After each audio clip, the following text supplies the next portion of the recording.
Wazere kake ami dogbe na togovi de kpekpe kele se mi abeni ko le wale be ya.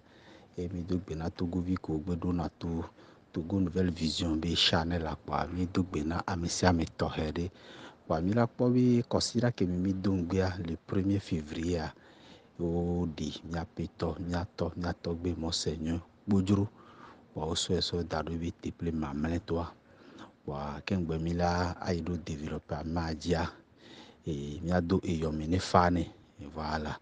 et d'après et catholique to gwan bi yibi do no ne jeyumi et mi bado baba na Roma catholique to keken les paroisses vovovo et mi bado et baba na et monseigneur Podrobi Pomito et Tokpaji et Nokpaji les hono saome les yebe ihado to cardinalo abeo monseigneur vicaire kuitowa mido akpe ne amesiame e mido baba na dekebe ameyo. Ok, boa nous ko dimi le dila so asito et oyo na ndebe 2 poids 2 mesures. Bon, tout gba mi akpo de ke mi atogbe abe condition ba no do kaka be ba kuwa e ya nyinde ke e nyi vive sese na mi aso adara kpa de ka e gba so yiridia e mi ato abe enterrement e mi kpo junyagbon hova mi akpo junyagbon ha ko over funa bon mi do akpe no mi mate cité ovo e mi kpo amedo mvo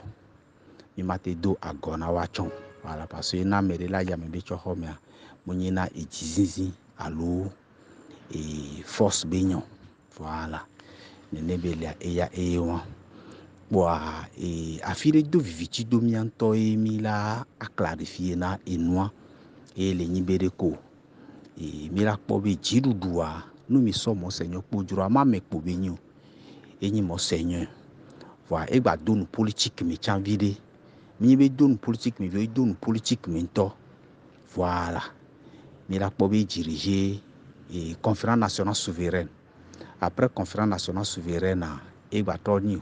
président na haut conseil de la république et ko to le conférence nationale député ko no parlement comme ma ko dawa et diriger ne benu wa mi la kpo be et do rang du président de l'Assemblée nationale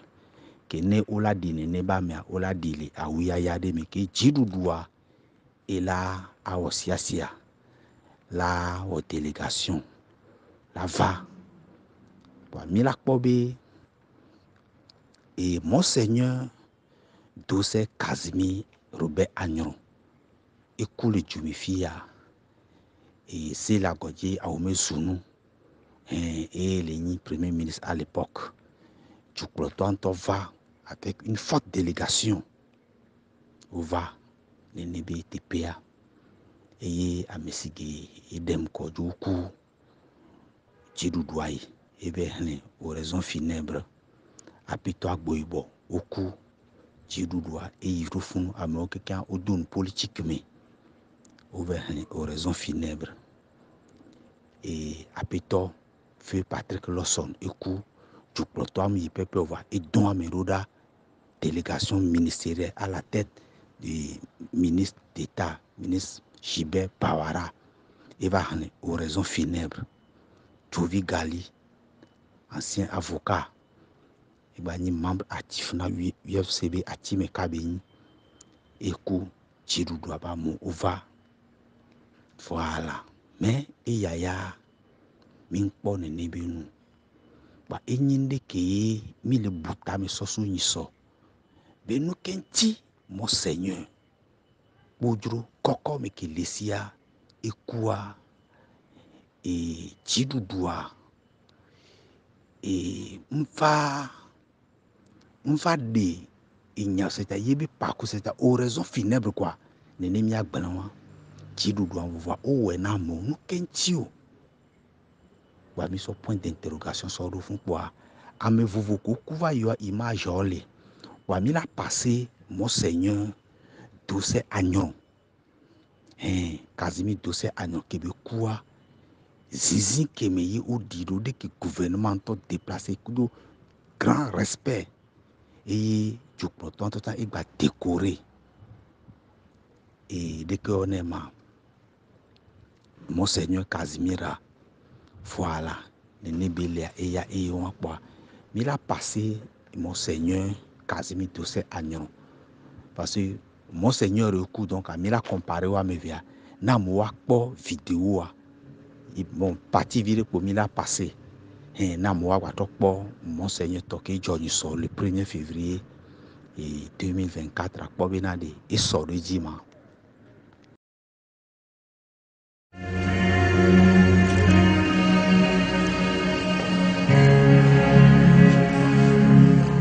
Un grand hommage national à un grand homme de Dieu. Son Excellence Monseigneur Robert Casimir Comelan Dosé Agnon a reçu tous les honneurs et hommages ce mercredi matin. Une cérémonie marquée par la présence du chef de l'État, de diverses personnalités gouvernementales et religieuses et du corps diplomatique. Une occasion pour présenter les condoléances à l'Église catholique, à la famille ainsi qu'à toute la nation togolaise. Quelle que soit la perspective choisie, l'on gardera toujours à l'esprit que le grand homme d'église qu'était Monseigneur Dosé a aussi servi toute sa vie la nation togolaise. Il est dès lors dans l'ordre naturel des choses que la nation à son tour lui rende un hommage à sa dimension. C'est donc avec le sentiment d'un grand honneur et d'un grand privilège que je voudrais humblement rendre hommage au grand homme qui vient de nous quitter au nom de la nation, du président de la République et du gouvernement. Le président de la République n'en restera pas indifférent. Il a saisi l'opportunité pour élever à titre posthume l'homme qui a écrit les paroles de l'hymne national du pays. Monseigneur Robert Casimir Dosé Agnon, en vertu des pouvoirs qui nous sont conférés, nous vous élevons à titre posthume à la dignité de Grand Croix de l'Ordre national du mérite.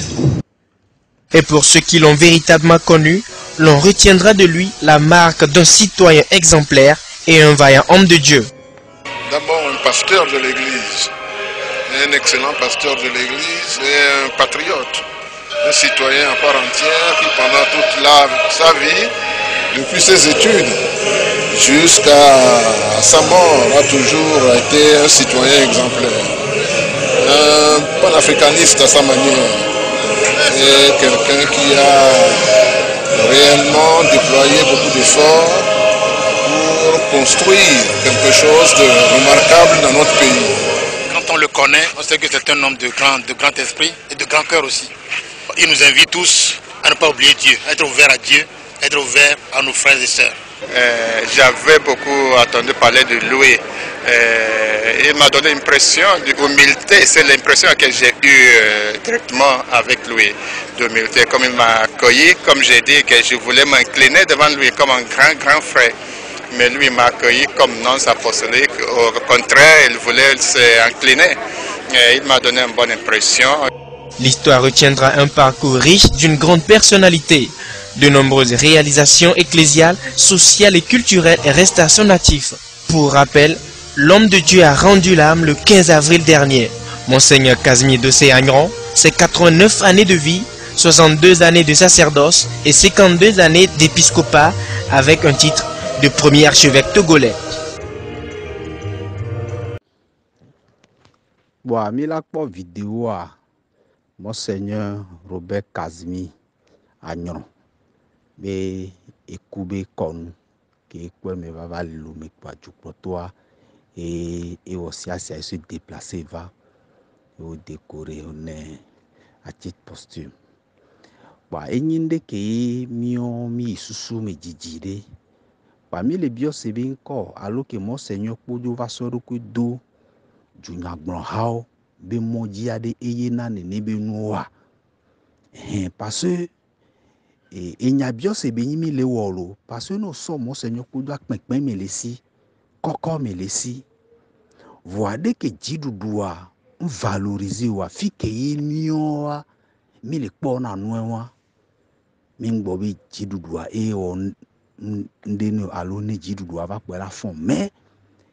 et nous béni que dès que y zizi la non ameloa mais quoi amova fadova épiscopo amu soit fi vous posant que tova mais jidu doit be par et nyinde que et choqué mi bobore waso nyi swami le bio sebenade allo que y et monseigneur Podro et souedo que va do parti politique tobe mondia et na nebe nou jachwa parce que nyabe titi junya gbon ha le Togo a jidu douanga le calculer o wanto non a pas do be jidu do le vont yo et no bi de ka yo lo de gen ko to gbon le wa be et nous vode o me ame a cha gbon be jidu le vont ame a cha be jidu do le vont ko to wa nyanye Daniel boa nyabe jidu do am le calculer o même temps sans jidu do dona bubu video anti tete moma ko me mi gba le fifi ya jidu do angba nyanto cha be opposition de le Togo il est webe nous pate o Charles Kondi a poli basé au gbon yo do yo me no gbogbo re bayi e gon ko wanto sawaru ko ponpon eye o vilipande wa nono le terrain ji amesi ame ku angodo gomri sina no vio wa ke monseigneur Podro va donner nebe cadre me ade eye na parce que dès que monseigneur Podro dernière minute il va traîner loa que be va do politicien be nou me poa evo fotoro o va di ça be janilo et gain les escaliers melo Suède o va de tout le fafa mais o la Burkina o la va Bénin o la toju tonka et nous quelqu'un kudo vidéo ko va le nombo domena ne nebe nous kudo de ki attaque ko va le no réseaux sociaux didulu papa o de que le papa glavon papa o de que c'est-à-dire enyo le dido yo mené vo keye mou le sodo yebe amenyi dio c'est-à-dire on le gain ba si ho nous qu'on a be atteinte à l'honneur nous ba monseigneur Podro ngba ba deux eye amo so le chiffon yo prona nyando yo mené